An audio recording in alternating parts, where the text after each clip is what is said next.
کہ اب وہ رزق حلال تلاش کرے. آدھا دین سے مطلب یہ ہے کہ وہ اب نکاح کر لیا ہے تو اب حلال روزی کھائے. کیوں؟ امام غزالی لکھتے ہیں کہ انسان کا شیطان کا اڈا کہاں ہے؟ امام غزالی فرماتے ہیں انسان کے پیٹ میں جو معدہ ہے وہ معدہ شیطان کا اڈا ہے.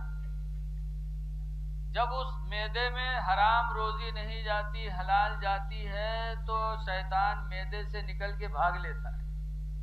پھر وہ انسان گناہوں کی طرف نہیں بڑھتا. اور جب حرام روزی معدے میں جاتی ہے تو شیطان کا اڈا، شیطان وہی کھاتا ہے پلتا رہتا ہے اور انسان کو اکساتا رہتا ہے. انسان برے سے برے کام کرنے پر تیار ہو جاتا ہے. اس لیے لوگوں یہاں سے ہمیں پتہ چلا کہ نکاح سے آدھا دین حاصل ہوتا ہے اور آدھا دین تو حلال روزی میں. لیکن آج ہم نکاح کرتے ہیں اس کے باوجود بھی ہم ادھر ادھر بہکتے رہتے ہیں. بولو ہے ایسا کہ نہیں؟ آج شادی ہوتی ہے نکاح میں چاہے جتنی بڑھیا بٹیا آ جائے لیکن بڑھیا دوسرے کے لاگت.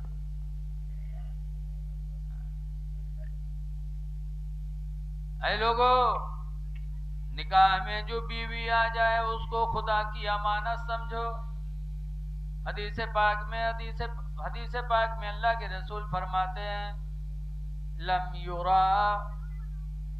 یرا للمتحابین مثل النکاح، کہ نکاح کی طرح دو لوگوں کے بیچ میں محبت کرنے والی دوسری چیز نہیں دیکھی گئی. دو نکاح جیسی کوئی ایسی چیز نہیں دیکھی گئی جو دو لوگوں کے درمیان میں محبت پیدا کرے. آج دیکھو جب نکاح ہو جاتا ہے تو اگر شوہر مصیبت میں ہوتا ہے تو بیوی شوہر کے ساتھ رہتی ہے اور اگر بیوی مصیبت میں ہوتی ہے تو شوہر ساتھ میں رہتا ہے. کبھی الگ ہونے کے لیے نہیں دل میں آتا. کیوں؟ نکاح سے اللہ نے ایسی محبت پیدا کر دی. یہاں تک کہ عورت کا کہنا ہوتا ہے کہ اگر تم پیڑ کے نیچے رہو گے تو میں پیڑ کے نیچے تمہارے ساتھ زندگی گزاروں گی. بولو کہتی عورتیں کہ نہیں کہتی؟ اور دیکھا بھی گیا. ایک صحابی تھے جن کا نام ہے حضرت ابو ذر غفاری. ابو ذر غفاری کسی کو شریعت کے خلاف دیکھ کر گوارا نہیں کرتے تھے. آج ہم لوگ تو دیکھتے تھے کوئی جوا کھیلا تھے تو ہم لوگ چلے جاتے، سوچے تھے چھوڑو ہٹاؤ. کوئی شراب پی رہا ہے تو ہم منع نہیں کرتے. لیکن حضرت ابو ذر غفاری کا طریقہ تھا کہ جب کسی کو شریعت کے خلاف دیکھتے تو فوراً ٹوکتے. ایک صاحب تھے سونے کی انگوٹھی پہنے جا رہے تھے. ابو ذر غفاری کی نگاہ پڑی تو فوراً ہاتھ سے ان کی انگوٹھی کو کھینچا اور پھینکا. کہا اپنے لیے جہنم کی آگ حلال کر رہے ہو؟ سونا پہننا رسول اللہ نے مردوں کو حرام فرمایا ہے. اے لوگوں آج جو منگنی میں اپنے دامادوں کو سونے کی انگوٹھی دیتے ہیں وہ سوچے کہاں تک جائز ہے. جب پہننا حرام ہے تو اس کا دینا بھی حرام ہے. داماد کو سونے کی انگوٹھی مت دیا کرو کیونکہ اسلام نے منع فرمایا. ابو ذر غفاری نے کھینچ کر پھینک دیا. کہا سونے جہنم کیا حلال کر رہا ہے اپنے لیے. چلے گئے. اتنی زور سے کھینچا کہ ان کی انگلی میں کچھ خراش پڑ گیا تو گئے حضور سے شکایت کی کہ اللہ کے رسول ابو ذر غفاری کو منع کرنا تھا تو ایسے منع کر دیتے میں نکال دیتا، لیکن انہوں نے تو اتنی زور سے کھینچا کہ میری انگلی میں زخم ہو گیا. سرکار نے ابو ذر کو بلایا اور بلا کر سمجھایا کہ ابو ذر اتنی سختی نہ کیا کرو. چپ رہے. ہم لوگ ہوئے تو بگبگید معاذ اللہ. لیکن وہ صحابہ تھے جو سرکار کہہ دے وہی برحق ہے. چپ ہو گئے. پھر گئے. کچھ دنوں کے بعد خانہ کعبہ کا طواف کر رہے تھے. طواف کر ہی رہے تھے کہ اتنے میں ایک آدمی ایسا بھی طواف کر رہا تھا جو کالر دار کرتا پہنے ہوئے تھا، اس کے نوک نکلے ہوئے تھے. ابو ذر غفاری نے جب وہ کالر نوکدار دیکھے اللہ کے گھر میں تو جلال آیا اور اس کے کالر کو پکڑا اور کھینچا. پھاڑ دیا کالر کو. فرماتے ہیں اللہ کے گھر میں وہ گھمنڈ کا لباس, تکبر خدا کو پسند نہیں ہے. پھاڑ دیا. ان کے گردن میں تکلیف آ گئی. وہ گئے سرکار سے شکایت کی کہ اللہ کے رسول ابو ذر کہتے تو میں نکال دیتا, لیکن انہوں نے تو ایسا کھینچا کہ میری گردن میں تکلیف ہو گئی. سرکار نے ابو ذر کو بلایا, کہا ابو ذر اب تم مدینے میں نہ رہو, اب تم جنگل چلے جاؤ. تمہاری طرح دوسرے لوگ عمل نہیں کر پائیں گے, تمہارے مزاج میں اتنی سختی ہے, تم جنگل چلے جاؤ. سرکار کے منہ سے جملہ نکلا کہ ابو ذر غفاری گھر گئے اور اپنی بیوی سے کہتے ہیں کہ اب تو بقیہ زندگی جو بچی ہے وہ جنگل میں گزاروں گا, میں جنگل جا رہا ہوں. کہا کیوں؟ کہ اللہ کے رسول نے فرمایا ہے. تو ابو ذر غفاری کی بیوی کہتی ہیں آپ جنگل میں جا رہے ہیں تو میں یہاں کیا کروں گی, جہاں تم رہو گے وہیں میں بھی رہوں گی. محبت تھی, نکاح سے محبت ہوتی ہے. ابو ذر غفاری کی بیوی ابو ذر غفاری کے ساتھ مدینے کے جنگل میں چلی گئی. میاں بیوی تنے تنہا جنگل میں زندگی گزارنے لگے. سرکار کے منہ سے نکلا تھا, اسی میں صحابہ اپنی میراث سمجھتے تھے. جنگل میں زندگی گزارنے لگے, یہاں تک کہ رہتے رہتے جنگل میں ابو ذر غفاری بوڑھے ہو گئے اور ایسا بڑھاپا آیا کہ ابو ذر غفاری کے جاگنے کا وقت آ گیا, روح نکلنے کا وقت آ گیا. جب روح نکلنے کا وقت آیا تو ابو ذر غفاری کی بیوی رونے لگی. تو ابو ذر غفاری کہتے ہیں رو رہی ہو؟ رو نہیں, موت کے بعد ہی تو مومن کو خدا کا دیدار نصیب ہوتا ہے. اب مجھے وہ نعمت ملنے والی ہے جو نعمت زندگی میں نہیں مل سکتی تھی. خدا کا دیدار زندگی میں نہیں ہو سکتا تھا, مرنے کے بعد ہی خدا کا دیدار حاصل ہوگا. کیوں رو رہی ہو؟ وہ مجھے نعمت ملنے والی. تو ابو ذر غفاری کی بیوی نے کہا تھا میرے پیارے شوہر ابو ذر اس لیے رو رہی ہوں کہ جنگل میں میرے سوا اور تمہارے ساتھ کوئی نہیں ہے. یہ مسافرت کا عالم ہے, اس تنہائی میں اگر آپ کو موت آ گئی تو میں سوچ کے روتی ہوں کہ میں کیسے آپ کو نہلاؤں گی, کیسے کفن دوں گی, کیسے نماز جنازہ ہوگی. آپ کی تجہیز و تکفین کو سوچ سوچ کر میں رو رہی ہوں. تو ابو ذر غفاری نے کہا تھا میری بیوی رونا. کہا کیوں؟ کہا رسول اللہ صلی اللہ علیہ وسلم ایک دن تقریر کر رہے تھے, صحابہ بیٹھے تھے, تو سرکار نے فرمایا تھا میرے صحابہ میں ایک صحابی ایسے ہوں گے جنہیں جنگل میں تنہائی میں موت آئے گی, ان کے تجہیز و تکفین کے لیے کوئی نہیں ہوگا تو نورانی چہرے والے گھوڑ سواروں کی جماعت آئے گی اور میرے اس صحابی کو دفن کفن کریں گے, اس کو نہلائیں گے بھی, کفن بھی پہنائیں گے, دفن بھی کریں گے, جنازہ بھی پڑھیں گے, سارا کام وہ نورانی چہرے والے گھوڑ سواروں کی جماعت کرے گی. اے میری بیوی رونا, ہو سکتا ہے جو سرکار نے فرمایا تھا ہو سکتا ہے میرے ہی بارے میں فرمایا ہو. یہ کہا اور تھوڑی دیر بعد ابو ذر غفاری کی روح نکل گئی.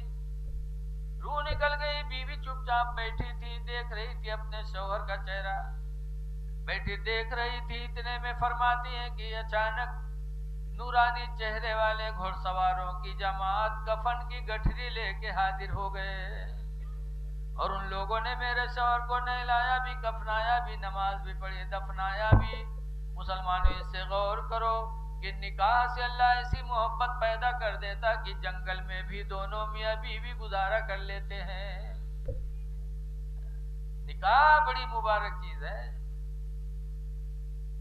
اور ایک بات یہ بھی معلوم ہوئی کہ صحابہ کو نبی سے بے پناہ محبت تھی. جو نبی کے منہ سے جو بولی نکل جاتی تھی اسی پر عمل کرنا اپنی معراج سمجھا کرتے تھے. لیکن آج ہم سنی ہیں, عاشق رسول ہیں.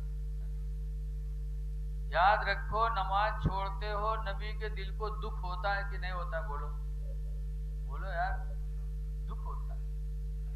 سرکار اسی لیے فرمائے تھے کہ اگر بوڑھے اور کمزوروں کا ڈر نہ ہوتا تو ادھر جماعت کھڑی ہوتی, ادھر میں آگ لگا دیتا بستیوں میں.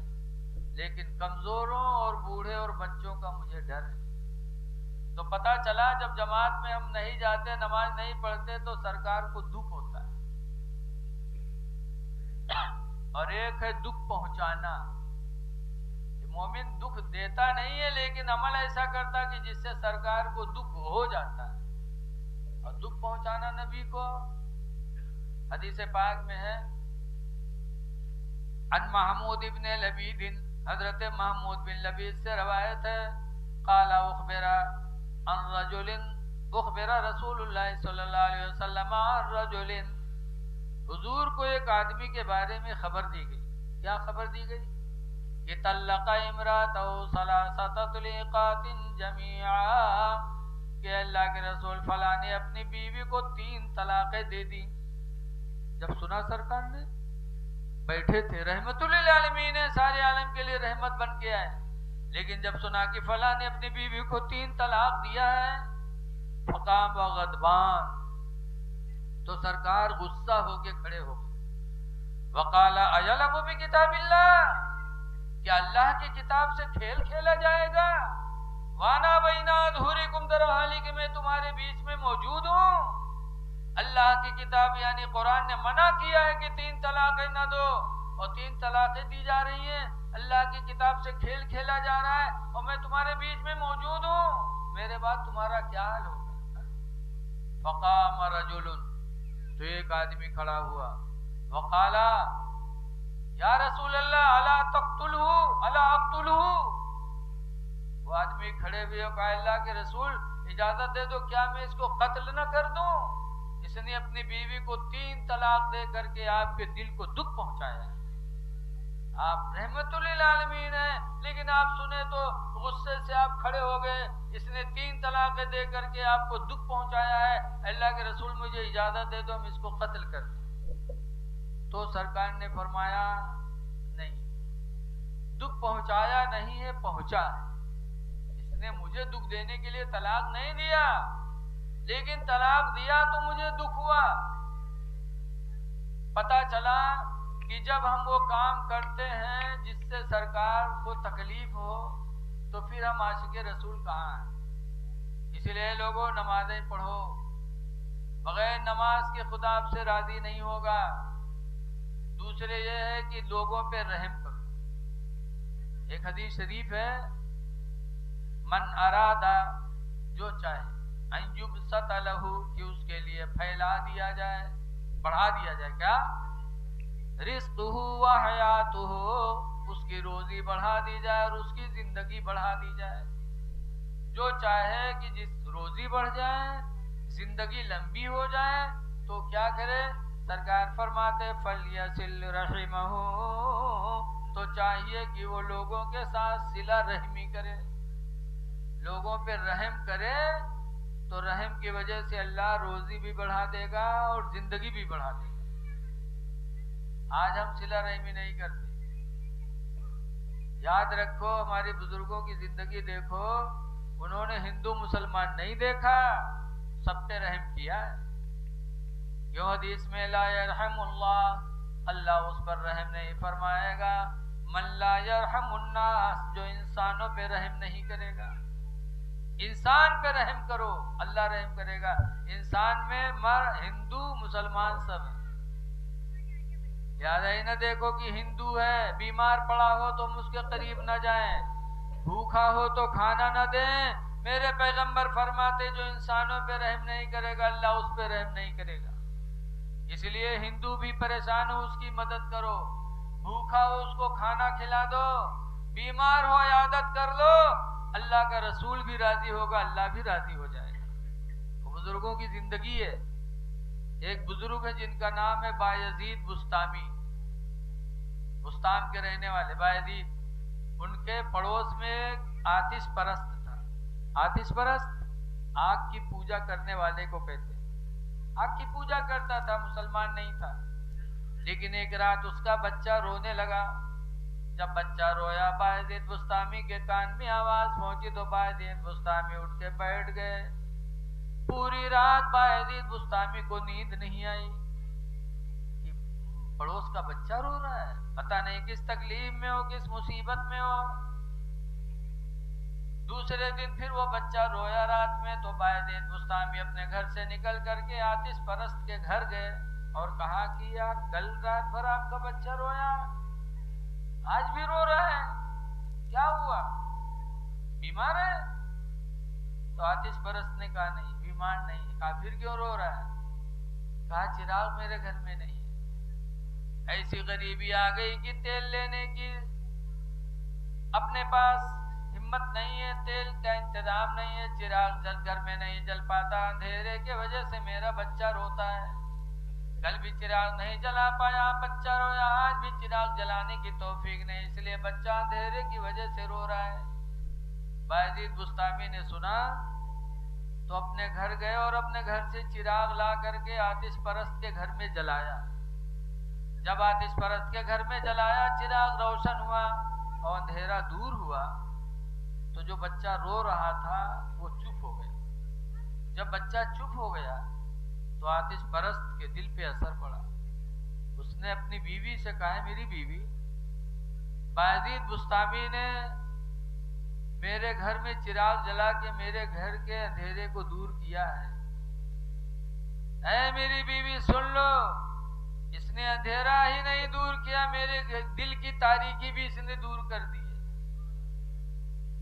کیسے اسلام والے کیسے مسلمان ہیں کہ میں آتش پرست ہوں, یہ مسلم ہیں, لیکن ان کے دلوں میں میرے بچے کی اتنی محبت کہ میرے بچے کے لیے اپنے گھر کا چراغ لا کے میرے گھر میں روشن کیا ہے. خدا کی قسم, جس اسلام کے ماننے والوں کے دل میں اتنی رحم ہو وہ اسلام کبھی جھوٹا نہیں ہو سکتا. فوراً وہ آتش پرست کلمہ پڑھا, لا الہ الا اللہ محمد رسول اللہ صلی اللہ علیہ وسلم. بایزید بسطامی کا رحم و کرم دیکھ کر آتش پرست کو ایمان کی دولت نصیب ہو گئی. تو ہندو مسلم نہ دیکھو, سب کے ساتھ بھلائی کرنے کی کوشش کرو. حضور صلی اللہ علیہ وسلم کی زندگی دیکھو. حاتم تائی کی لڑکی تھی, ایمان نہیں لائی تھی. حاتم تائی کی لڑکی نبی کی دشمن بھی تھی, ایک جنگ میں لڑنے بھی گئی تھی رسول اللہ سے, اتنی بڑی دشمن. لیکن ایک دن حاتم تائی کی لڑکی جا رہی تھی ننگے سر پہ دوپٹہ نہیں تھا. اللہ کے رسول نے دیکھا تو قریب گئے اور اپنی چادر رحمت اتار کر حاتم تائی کی لڑکی کو اڑا دیا. جب سرکار نے اپنی چادر رحمت حاتم تائی کی لڑکی کو اڑایا تو لڑکی کہنے لگی, محمد میں نے زندگی بھر آپ سے نفرت کیا اور آپ سے لڑنے کے لیے میدان جنگ میں بھی گئی, اور آپ کے رحم کا یہ عالم ہے کہ میرے ننگے سر کو دیکھا تو آپ نے چادر رحمت اپنی دے دی. خدا کی قسم آج مجھے یقین ہو گیا کہ تمہاری نبوت جھوٹی نبوت نہیں ہے. حاتم تائی نے میرے پیغمبر کا رحم و کرم دیکھا, حاتم تائی کی لڑکی نے, تو وہ بھی کلمہ پڑھ کر کے مسلمان ہو گئی. اس لیے لوگوں رحم دل بنو, ایک دوسرے کی مدد کرو, اللہ راضی ہوگا, اللہ کے رسول راضی ہوں گے. اس لیے آپ حضرات سے گزارش ہے کہ نمازوں کی پابندی کرو اور ایک دوسرے کے ساتھ رحم کرو, اللہ تعالیٰ آپ پر رحم فرمائے گا. لیکن آج ضرورت ہے اپنے بچوں کو دینی تعلیم کی. اپنے بچوں کو ضرور دینی تعلیم دیجیے, اس لیے کہ جب تک تعلیم نہیں ہوگی اسلامی زندگی ہم کو آپ کو نہیں مل سکتی. اس لیے اپنے ادارے کو آباد رکھیے, ایک دوسرے کے ساتھ اچھا سلوک کریے. ٹائم زیادہ ہو گیا, ٹھنڈک بھی ہے. انہی چند باتوں سے میں اپنی تقریر ختم کر رہا ہوں. اللہ تعالیٰ ہم کو آپ کو اچھے اعمال کرنے کی توفیق عطا فرمائے. ہم سے پہلے مائک بند ہوئی گا. چلو کھڑے ہو جاؤ, صلاۃ و سلام. مصطفیٰ جان